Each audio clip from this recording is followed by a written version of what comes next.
Mesdames et messieurs, bonsoir. Bienvenue sur Médien TV. Dans notre rendez-vous culture aujourd'hui, focus sur la rentrée littéraire. On s'intéresse à la littérature africaine. Mon invité ce soir, Eugène Ebodé. Vous êtes administrateur de la chaire des littératures et des arts africains. Vous êtes auteur, écrivain. C'est un plaisir de vous avoir avec nous aujourd'hui, de vous recevoir. Merci de votre invitation. Merci de l'avoir accepté. Alors, parlez-nous de cette rentrée littéraire pour cette année 2025. Que prévoit la chaire des littératures et des arts africains? J'imagine que la programmation doit être très chargée. Elle est effectivement appétissante, si on peut dire. Et dès le 1er octobre, nous allons recevoir des autrices, des universitaires, des chercheurs, autour d'une question qui nous est apparue très intéressante et importante à examiner. Et cette question tournera autour de la littérature féminine.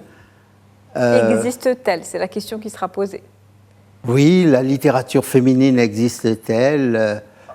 Mais il y a une continuité dans la question. Esquisse de liquidation d'une querelle byzantine.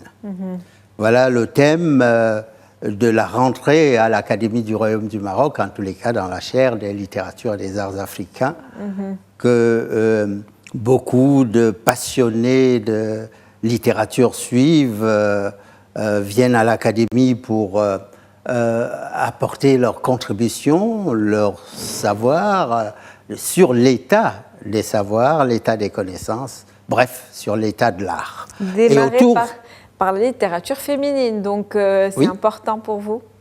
C'est très important d'aborder la littérature par divers aspects, divers segments et diverses personnalités qui l'animent.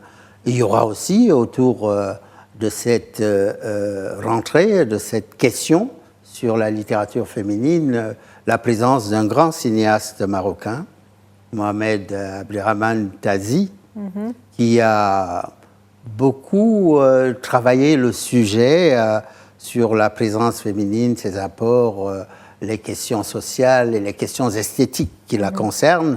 Et il y aura même la rediffusion d'un film Badis. D'accord, on attend, on a hâte que ça arrive. C'est en début octobre, je pense le 1er et le 2. Le 1er et le 2 octobre. Absolument.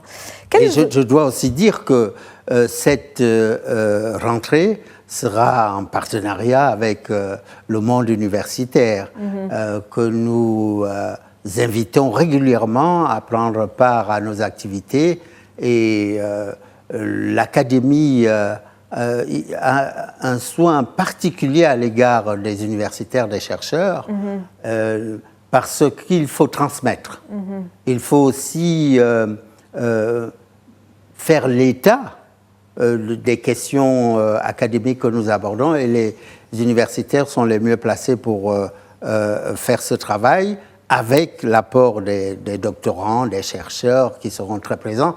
Cette fois, c'est l'université, la faculté de lettres de Kenitra, qui sera le complément d'expertise autour de cette question sur la littérature féminine. Et pour cette rentrée littéraire, justement, cette année, quels auteurs sont attendus?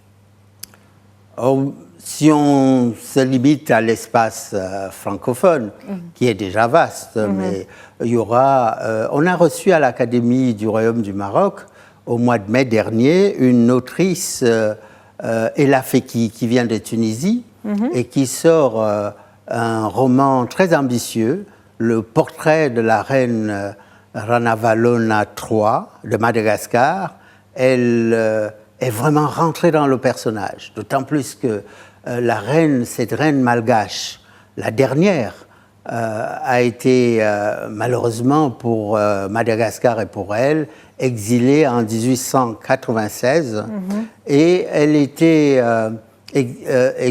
été exilée par Joseph Gallieni en Algérie, et d'Alger, elle pouvait bénéficier de quelques escapades.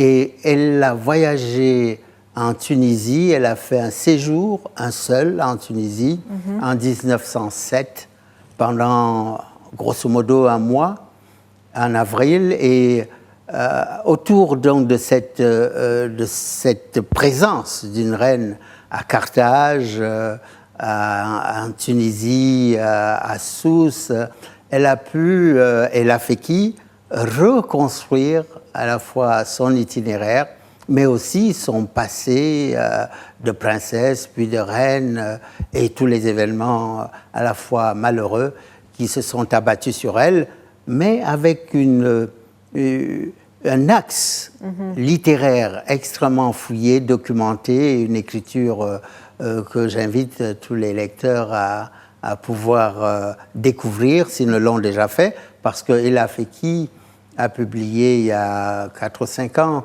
un premier roman très ambitieux, Les Noces de Jasmin, sur la révolution tunisienne de 2010, après l'immolation par le feu d'un vendeur ambulant. Et on sait ce qu'il en est advenu. Bref, elle revisite l'histoire à la fois un peu ancienne et l'histoire contemporaine avec beaucoup de talent. Est-ce qu'il y a d'autres publications africaines justement attendues cette année? Il y a Alema Bankou qui raconte son Ramsès à Paris. C'est un clin d'œil à l'Égypte magnifique, inoubliable, mais transposé dans des époques modernes. Et on connaît son talent, son humour et la faculté de pouvoir faire des liens entre le passé, le présent et peut-être l'avenir. Il y a aussi une écrivaine qui était invitée pour les 25 ans de la création de la collection Continent Noir, Natacha Apana, qui est une très très grande écrivaine. Moi j'ai été bouleversé par Les Rochers de Poudre d'Or, l'un de ses premiers romans, et elle publie un roman qui est d'ailleurs dans la première liste des Goncourt de cette année. Et Natacha Apana est une autrice et aussi une traductrice de grand talent. Elle publie un roman qui devra émouvoir les lecteurs et les lectrices. Parmi les auteurs de cette rentrée littéraire, il y a aussi le Congolais Blaise Ndala, qui publie un roman ambitieux. N'oublions pas David Diop également, qui figure dans la liste des Goncourt. C'est un talent qui a déjà été remarqué pour Frères d'âme, un roman qui parlait de la fraternité pendant les moments difficiles, pendant la guerre.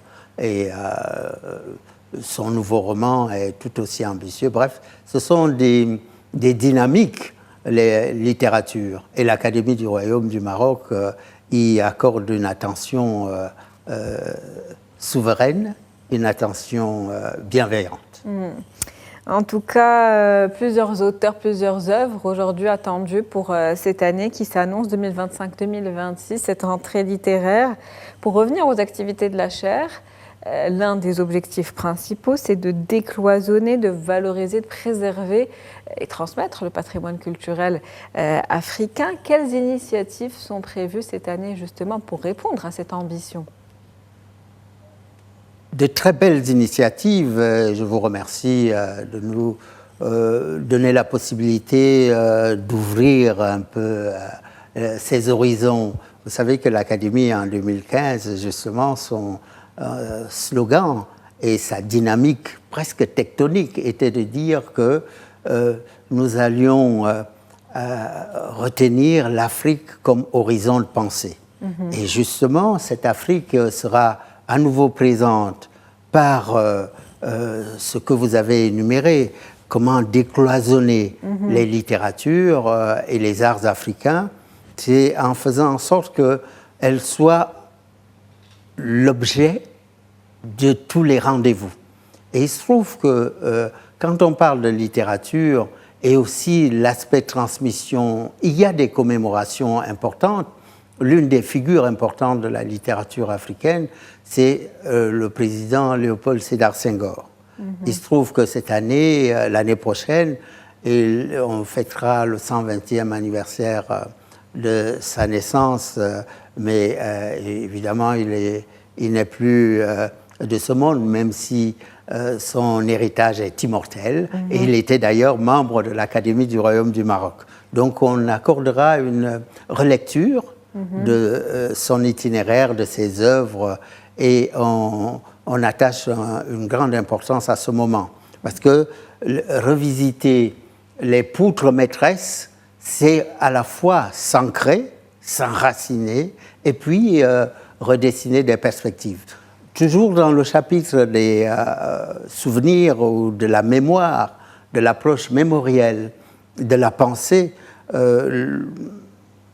cette année, malheureusement, a disparu Valentin Yves Mudimbe, un philosophe qui est l'auteur d'un livre culte, The Invention of Africa, l'invention de l'Afrique. Valentin Yves Mudimbe revenait sur les gnoses, les savoirs, les connaissances endogènes africaines qui n'avaient pas été suffisamment exposées ou reçues.